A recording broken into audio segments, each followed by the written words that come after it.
열등감 때문에 고민하는 이에게라는 제목으로 오늘 하나님 말씀을 전하겠습니다.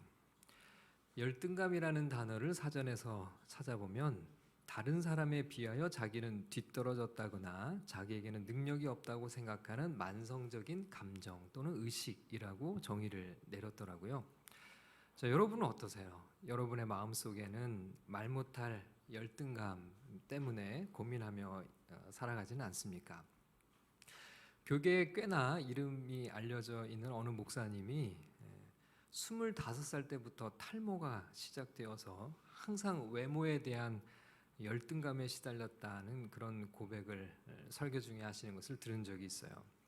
어떤 사람은 외모 때문에, 어떤 사람은 공부를 못해서, 어떤 사람은 직장이 안 좋아서, 어떤 사람은 돈이 없어서, 어떤 사람은 말이 유창하지 않아서, 어떤 사람은 연애를 못해서, 어떤 사람은 노래를 못해서, 어떤 사람은 소심해서, 어떤 사람은 몸이 약해서. 사실 우리를 열등감에 빠뜨릴 수 있는 것들은 끝도 없이 셀 수 없이 많겠죠. 그만큼 다양한 열등감이 우리를 괴롭히고 있다는 건데요.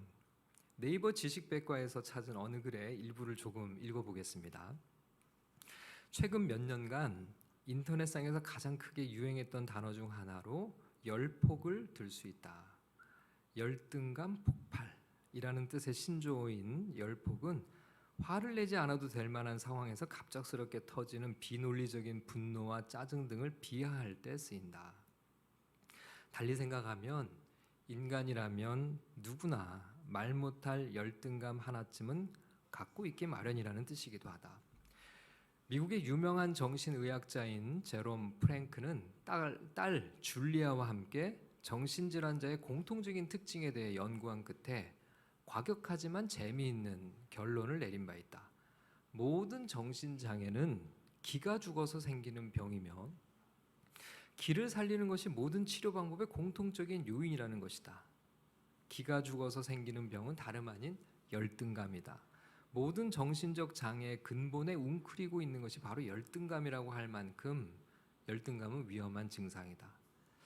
열등감을 특수한 사람에게만 생기는 문제적 성향으로 이해해서는 안 된다. 열등감은 성장 과정에서 타인과 나를 비교하면서 자연스럽게 만들어진다. 열등감은 자신의 내밀한 콤플렉스와 관련되어 있는데 콤플렉스는 성장 과정에서 누구에게나 하나둘씩 생기기 마련이기 때문이다. 대부분의 사람들은 모두 저마다의 열등감을 품고 있다. 다만 정도에 따른 차이가 있을 뿐이다. 자, 그러면서 이렇게 글에 이런 부분이 있어요. 하지만 누구는 이를 성공의 동력으로 삼는가 하면 누구는 열등감에 지배당해 평생을 열등감의 노예로 지내기도 한다. 여러분, 열등감이 없는 사람은 없을 것 같아요. 다만 위의 설명처럼 열등감을 오히려 성공의 동력으로 삼는 사람이 있는가 하면 열등감에 사로잡혀서 열등감의 노예로 지내는 사람이 있을 뿐이라는 말이 깊이 마음에 와닿습니다. 이런 열등감의 문제를 우리는 어떻게 다루어야 할까요? 성경은 우리에게 무엇이라고 말씀을 할까요? 오늘 말씀 속에서 답을 찾아보려고 합니다. 성령님께서 말씀을 통해 우리 모두에게 큰 은혜를 주시기를 주님의 이름으로 축원합니다. 자, 먼저 본문 15절의 말씀을 우리 다 함께 읽어보겠습니다. 시작. 이스라엘 자손이 여호와께 부르짖음에 여호와께서 그들을 위하여 한 구원자를 세우셨으니 그는 곧 베냐민 사람 게라의 아들 왼손잡이 에웃이라. 이스라엘 자손이 그를 통하여 모압 왕 에글론에게 공물을 바칠 때. 이스라엘 자손들이 하나님께 부르짖었습니다. 이 무슨 상황일까요? 우리가 읽은 본문 바로 앞에 나와 있는 구절에 그 배경이 소개되어 있어요. 이스라엘 자손들이 하나님 앞에서 악을 행합니다. 여러분, 그 악은 어떤 악이었을까요? 하나님이 가장 싫어하시는 악이 뭐죠? 우상 숭배였겠죠. 이스라엘은 늘 이게 문제였어요. 여러분, 아마 이것도 뭔가 영적인 열등감이 이스라엘 백성들에게 있었던 것이 아닐까 싶어요. 자신들이 섬기는 여호와 하나님은 어떤 분이시죠? 이스라엘을 구원하신 하나님은 온 우주를 창조하시고 다스리시는 위대하신 하나님이시죠. 만물을 다스리시고 진정으로 인간의 생사화복을 다 주관하시는 전능하신 하나님 아니신가요? 뭐가 모자라서, 뭐가 부족해서 이스라엘은 늘 다른 데에 시선을 빼앗겼을까요? 이스라엘 사람들의 눈에는 늘 가나안 사람들이 믿는 신들, 바알이나 아세라나 아스타롯과 같은 가짜 신들이 더 크고 위대해 보였던 것 같아요. 가나안 사람들의 삶이 더 좋아 보였던 것 같아요. 그들이 섬기는 신들이 더 힘이 있어 보였던 것 같아요. 이런 것들이 이제 늘 비교의식에 빠져 있는 이스라엘 사람들의 영적 열등감의 결과가 아닐까 싶어요. 결국 이스라엘은 우상 숭배에 빠져들게 됩니다. 자, 그러자 하나님께서 이스라엘 백성들을 징계하시는데요. 하나님께서는 모압이라는 나라를 강하게 만드세요. 이스라엘을 징계하기 위해서. 그럼 원래 모압은 이스라엘에 비해서 훨씬 더 약한 나라였습니다. 이스라엘이 출애굽하여서 지나갈 때 이스라엘의 숫자를 보고 기가 질려서 두려워 떨던 나라가 바로 모압이라는 나라였어요. 근데 하나님께서 이스라엘을 징계하기 위해 그 약한 나라 모압을 더 강하게 만드세요. 그리고 이스라엘을 징계하는 도구로 쓰십니다. 모압 왕 에글론은 주변 다른 나라들과 연합해서 이스라엘을 침략해요. 이스라엘 자손은 모압 왕 에글론에게 무려 18년 동안이나 압제를 당하는 상태에 놓이게 되었습니다. 자, 이런 상황에서 이스라엘이 하나님께 부르짖었고 하나님께서 한 구원자를 세우셔서 이스라엘을 도우십니다. 자, 그런데 그 구원자가 바로 에훗이라는 사람이에요. 자, 성경은 에훗을 뭐라고 소개했을까요? 그는 곧 베냐민 사람 게라의 아들 왼손잡이라 이렇게 소개를 합니다. 자, 여기서 우리가 먼저 좀 주목해봐야 하는 특이한 구절이 있어요. 그게 바로 왼손잡이 에훗이라는 표현이에요. 자, 왼손잡이가 어떻다는 거죠? 여기도 혹시 왼손잡이인 분 계세요? 어떤 사람은 오른손을 쓰는 것보다 왼손을 더 자유자재로 잘 사용하기도 하죠. 근데 여기서 이 왼손잡이라는 뜻은 그런 의미가 아니에요. 이 왼손잡이로 번역된 원문을 직역하면 오른손에 장애가 있는이라는 그런 표현입니다. 오른쪽에 장애가 있는, 오른편이 묶여 있는. 그러니까 사실 에훗은 양손을 자유롭게 쓸 수 있는데 왼손을 더 잘 쓰는 왼손잡이가 아니었어요. 에훗은 오른손에 장애를 가지고 있는 사람이었습니다. 어떤 이유 그리고 어떤 모양인지는 정확하지 않지만 오른손을 쓸 수 없어서 어쩔 수 없이 왼손을 써야 하는 그런 사람이었던 거예요. 지난 봄의 일인데요. 아침 일찍 서울에 도착해서 4호선 지하철을 타고 사당동에 있는 총신대학교를 향하고 있었습니다. 어느 역에서 지하철이 멈춰섰어요. 10분이 지나고 20분이 지나고 시간이 흘러도 출발할 기미가 보이지 않았습니다. 출근길이었는데요. 계속 방송이 나왔어요. 장애인들의 시위로 열차 운행이 지연되고 있다는 그런 안내 방송만 계속 반복적으로 흘러나왔습니다. 밖의 상황을 보니 뭔가 심각해 보였어요. 한쪽 편에 경찰들이 모여 있고 기자들이 잔뜩 모여 있는 것이 보여서 그쪽으로 한번 가봤어요. 휠체어를 탄 한 장애인이 사다리를 손에 들고 지하철 출입문을 그걸로 막았어요. 그 주변으로는 장애인의 이동권을 보장하라는 피켓을 든 장애인들의 시위대가 함께 있었고요. 여러분, 우리 시대에도 장애를 가지고 살아간다는 것은 여간 힘들고 어려운 일이 아니죠. 지금으로부터 3000년 전 훨씬 오래된 고대 시대에 이 장애를 가지고 살아간다는 것은 지금과는 비교도 되지 않을 만큼 더 힘들고 어려운 삶이었을 것을 우리는 충분히 예상할 수 있어요.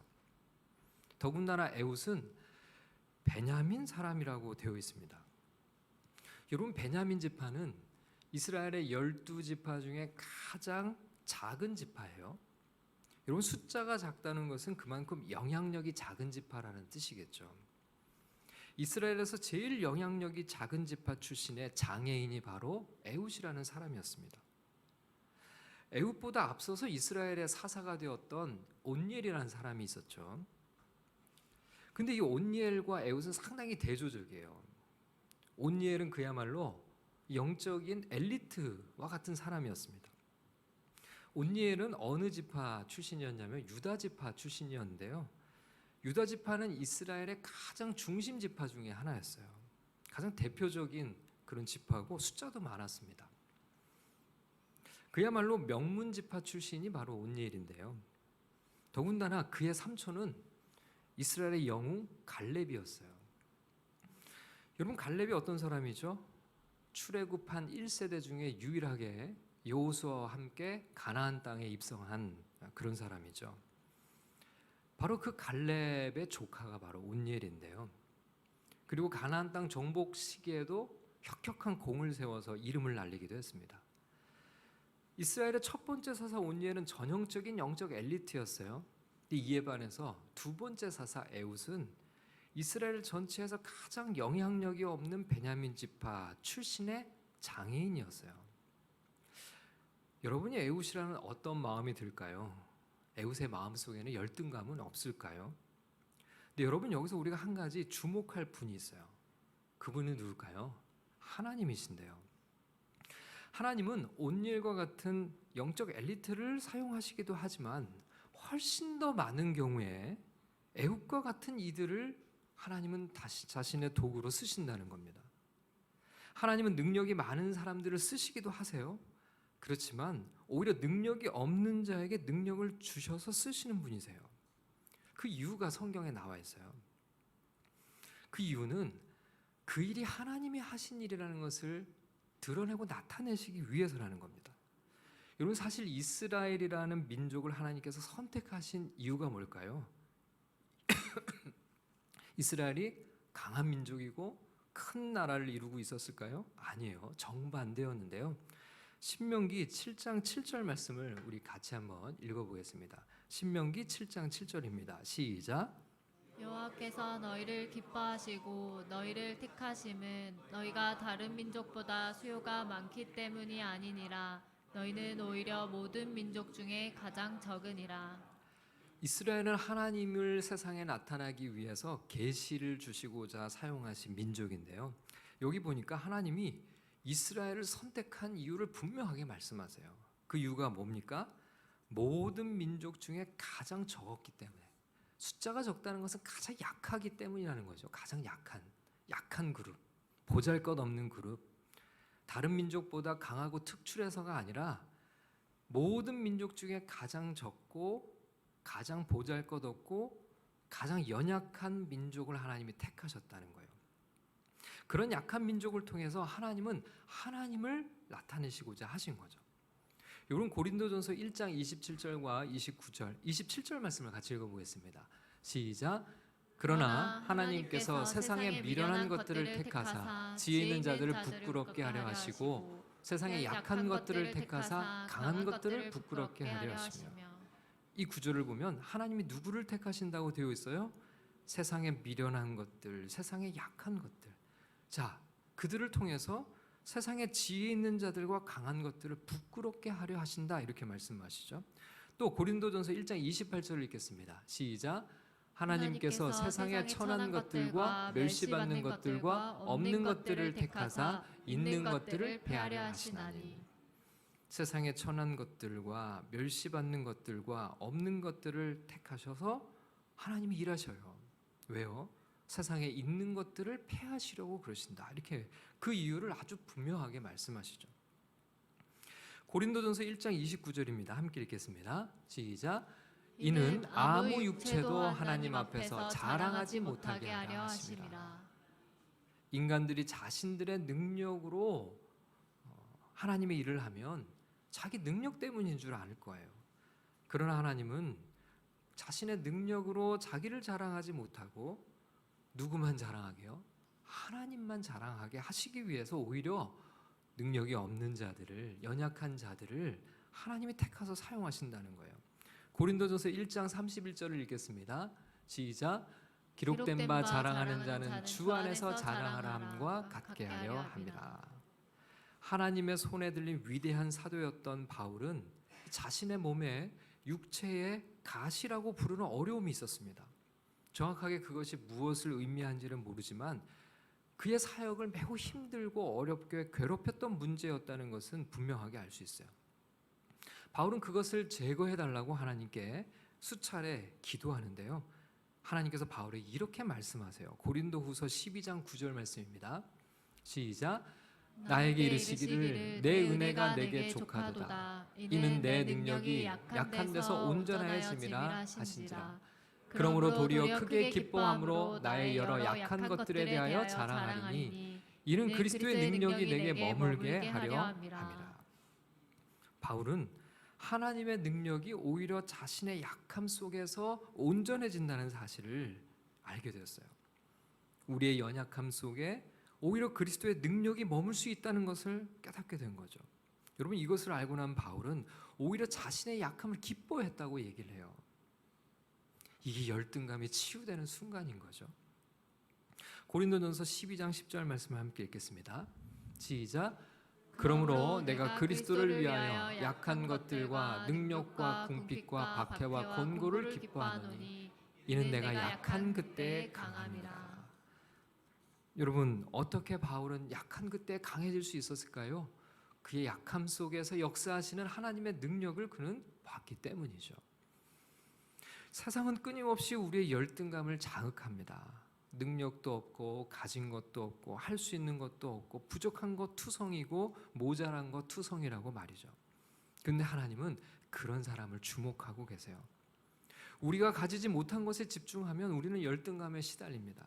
그러나 하나님께 집중하면 우리의 마음은 기대감으로 변해요. 나 같은 사람을 하나님께서 어떻게 사용하실까? 내 연약함을 통해 어떻게 하나님은 자신을 드러내실까? 내 부족함 속에 그리스도의 능력이 어떻게 나타날까? 그런 기대감으로 변하게 되는 거죠. 하나님께 시선을 두고 하나님만 바라보며 살아가는 믿음의 삶이 다 되시기를 주님의 이름으로 축원합니다. 자, 두 번째로 기억할 것은 하나님은 우리의 약점을 강점으로 바꾸신다는 것입니다. 여러분 16절의 말씀을 함께 읽겠습니다. 시작. 에훗이 길이가 한 규빗 되는 좌우에 날선 칼을 만들어 그의 오른쪽 허벅지 옷 속에 차고. 에훗이 모압 왕 에글론을 암살할 계획을 세워요. 칼을 만들어 오른쪽 허벅지 옷 속에 감춥니다. 자, 보통 오른손잡이라면 칼을 왼쪽 허리에 찰 텐데요. 왼손잡이 에훗은 오른쪽 허벅지, 사람들이 예상하지 못하는 오른쪽 허벅지 속에 옷 속에 칼을 감춰요. 그리고 모압 왕에게 공물을 바치러 갑니다. 자, 공물을 바치고 돌아가는 척하다가 에훗만 에글론에게 다시 돌아와요. 자, 19절 말씀을 읽겠습니다. 시작. 자기는 길갈 근처 돌 뜨는 곳에서부터 돌아와서 이르되 왕이여 내가 은밀한 일을 왕에게 아뢰려 하나이다 하니 왕이 명령하여 조용히 하라 하매 모셔 선 자들이 다 물러간지라. 자, 왕에게 은밀한 일을 말할 것이 있다고 왕과만의 독대를 신청해요. 왕은 독대를 허락하고 다른 신하들을 전부 내보냈습니다. 에훗은 오른쪽 허벅지 옷 속에 칼을 숨기고 있었지만 아무도 의심하지 않았어요. 왜요? 그는 오른손을 쓰지 못하는 장애인이었기 때문에 사람들은 의심하지 않았어요. 그의 장애 때문에 사람들은 오히려 에훗에 대한 경계심을 쉽게 풀어버렸습니다. 에훗의 약점이 강점으로 사용이 된 순간이죠. 그렇게 모압 왕을 독대하게 된 자리에서 은밀한 일을 듣기 위해 가까이 다가온 에글론을 에훗이 암살합니다. 21절을 읽겠습니다. 시작. 에훗이 왼손을 뻗쳐 그의 오른쪽 허벅지 위에 칼을 빼어 왕의 몸을 찌르매 18년 동안이나 이스라엘 자손들을 압제하며 고통으로 몰아넣었던 원흉 에글론이 최후를 맞이하는 순간이었어요. 하나님은 에훗의 약점인 그의 오른손 장애를 사용하셔서 이스라엘을 구원하는 기회로 바꾸신 거죠. 우리는 약점이라고 생각하는 것이라도 하나님이 사용하시면 얼마든지 강점이 되고 기회가 되는 겁니다. 근데 여기서 우리가 한 가지 놓치지 말아야 할 것이 있어요. 에훗은 자신의 오른손 장애에 골몰하기보다는 자신의 왼손을 연마하는 일에 힘쓰는 사람이었다는 것을 우리가 기억해야 됩니다. 여러분, 그걸 발견할 수 있는 증거가 22절에 있어요. 22절 말씀을 같이 읽어보겠습니다. 시작. 칼자루도 나를 따라 들어가서 그 끝이 등 뒤까지 나왔고 그가 칼을 그의 몸에서 빼내지 아니하였으므로 기름이 칼날에 엉겼더라. 여러분 17절에는 에글론 왕이 매우 비둔한 자였다라고 하는 기록이 있는데요. 아마 이 복부 비만이 상당한 사람이었던 것 같아요. 에웃이 찌른 칼자루 끝이 등 뒤까지 나갔다고 성경은 기록하는데요. 자, 이 장면에서 우리는 에웃의 왼손이 엄청난 힘과 기술을 가진 손이라는 것을 알 수 있어요. 얼마나 강하게 찔렀으면 그 비둔한 사람의 배를 칼이 뚫고 그 칼자루가 등 뒤까지 들어갔다는 거예요. 모압 왕의 암살을 준비하면서 에웃이 얼마나 왼손을 연마했는지를 짐작해 볼 수 있는 대목이죠. 왜 우리는 열등감에 빠질까요? 우리는 자꾸 없는 것에 집중하는 경향이 있어요. 이게 없어서 난 불행해. 이것 때문에 하는 일마다 안 돼. 그런데 에웃은요, 자신이 가진 것에 집중합니다. 그는 오른손의 장애에 집중하지 않고 왼손을 강점으로 만들기 위해 사력을 다했어요. 왼손의 근력을 기르고 정확도를 높이는 일에 힘을 쏟았습니다. 여러분, 에글론 왕이 비둔하다고 하더라도 그도 장수 출신이죠. 그도 이 힘과 그 다음에 또 싸움에는 아주 능한 사람이었을 거예요. 그를 상대하기 위해서 에웃은 최선을 다해 노력을 했던 것이고, 에웃은 결국 오른손의 장애를 극복하기 위해 애를 썼던 겁니다. 장애를 극복하기 위한 준비에 시간을 들였습니다. 그런 에웃을 하나님께서 들어 이스라엘의 구원자로 삼으신 것이죠. 약점을 오히려 강점으로 하나님께 올려드리는 믿음의 삶을 하나님은 기뻐하시는 것입니다. 그렇게 주님께 쓰임받는 복된 인생들을 다 살아갈 수 있기를 주님의 이름으로 축원합니다. 자, 마지막으로 기억할 것은 리더는 약점이 없는 사람이 아니라 하나님이 함께 하시는 사람이라는 사실입니다. 에웃이 에글론을 암살한 후에 이스라엘 백성들을 이끌고 모압을 공격해요. 자, 본문 27절을 함께 읽겠습니다. 시작. 그가 이르러 에브라임 산지에서 나팔을 불매 이스라엘 자손이 산지에서 그를 따라 내려오니 에웃이 앞서가며. 에웃이 나팔을 불자 이스라엘 자손이 에웃을 따라 내려왔다고 성경이 기록해요. 에웃의 신호에 백성들이 따르고 있는 거죠. 자, 그렇다면 에웃은 지금 이스라엘에 뭐라고 하는 걸 알 수 있나요? 리더라는 걸 알 수 있죠. 온 이스라엘 백성들이 에웃을 따르고 있어요. 지금 이 순간 그의 장애는 아무런 문제가 되지 않습니다. 그가 베냐민 지파 출신이라는 것도 아무 문제가 되지 않아요. 자, 그럼 왜 백성들이 그를 따르고 있을까? 28절을 읽어보겠습니다. 시작. 그들에게 이르되 나를 따르라. 여호와께서 너희의 원수들인 모압을 너희의 손에 넘겨주셨느니라 하며 무리가 에웃을 따라 내려가 모압 맞은편 요단강 나루를 장악하여 한 사람도 건너지 못하게 하였고. 에웃은 이스라엘 사람들에게 자신 있게 하나님의 뜻을 전해요. 나를 따르라. 여호와께서 너희의 원수들인 모압을 너희의 손에 넘겨주셨다. 하나님이 내게 그렇게 말씀하셨다. 하나님이 나와 함께 하셔서 지금 이 일을 행하고 계시니 나를 따르라고 담대하게 외치고 있는 거죠. 그리고 하나님이 에웃과 함께 하심을 본 이스라엘 백성들은 에웃을 따르고 있는 겁니다. 우리는 에웃에게서 진정한 리더십이 어디에서 나오는지를 발견할 수 있죠.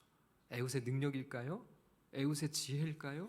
아닙니다. 그와 함께 하시는 하나님을 통해 에웃의 리더십이 세워지고 있는 것입니다. 내가 가진 약점이나 장애 때문에 아무것도 할 수 없다는 열등감에 사로잡혀 있나요? 그건 사실이 아니에요. 오히려 그런 열등감이 우리를 아무것도 하지 못하게 만드는 거죠. 우리의 약함은 오히려 하나님의 능력이 나타나는 기회가 될 수 있다는 사실을 기억해야 합니다. 하나님은 우리의 약함을 통해 일하신다는 사실도 잊지 말아야 됩니다. 하나님은 우리의 약점을 강점으로 바꾸시는 분이라는 것도 기억해야죠. 하나님은 우리를 사용하실 수 있도록 오히려 우리가 가진 것을 잘 준비해 하나님께 올려드릴 수 있어야 됩니다. 리더는 약점이 없는 사람이 아닙니다. 하나님이 함께 하실 때 사람들은 나와 함께 하시는 하나님을 보고 우리를 따르는 것이죠. 약점에 집중하지 말고 하나님께 집중하며 살아감으로 이 시대의 리더로 쓰임받는 복된 삶이 다 되시기를 주님의 이름으로 축원합니다.